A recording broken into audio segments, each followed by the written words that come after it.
दुधापेक्षाही भरपूर प्रोटीन असलेली ही पावडर, यामध्ये जास्त प्रमाणात कॅल्शियम असल्यामुळे अगदी लहान मुलांपासून तर वयोवृद्धांपर्यंत, अगदी सगळ्या वयोगटापर्यंत ही पावडर चालते.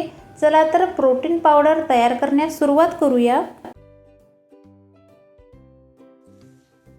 या प्रकारची प्रोटीन पावडर घरी तयार ठेवून दररोज 1 चम्मच दुधात घालून प्याले ना, तर दुसरी कोणतीच प्रोटीन पावडर प्यायची अजिबात गरज नाही.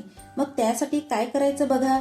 अर्धी वाटी बदाम गरम कढईमध्ये घालायची, अर्धी वाटी काजू, अर्धी वाटी शेंगदाणे घालून मस्त भाजून घ्यायची बघा. यानंतर 1 वाटी खारीक घालायची आणि खरपूस भाजून घ्यायची बरं का.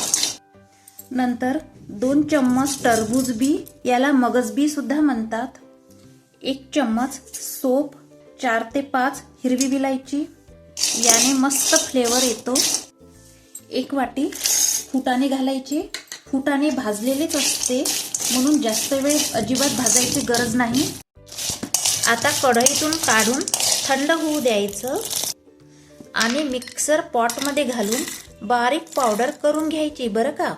आता मिक्सरला फिरवलेली पावडर मी बाउलमध्ये ट्रान्सफर केलेली आहे. ही बघा, आपली पावडर किती मस्त रेडी तयार झालेली आहे. आता एका भरणीमध्ये भरून ठेवायची बरं का.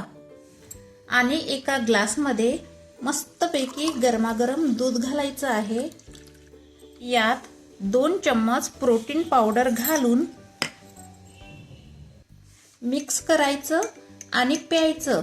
एकदम हेल्दी आणि टेस्टी प्रोटीनयुक्त अशी पावडर बनवून ठेवली ना, तर दुसरं प्रोटीन खायची अजिबात गरजही नाही आणि कुठलीही महाग पावडर आणायचीही गरज नाही. आता या दुधामध्ये थोडे केसर धागे घालूया. केसर धागे घातल्यामुळे दुधाची आणखीनच चव वाढते बरं का.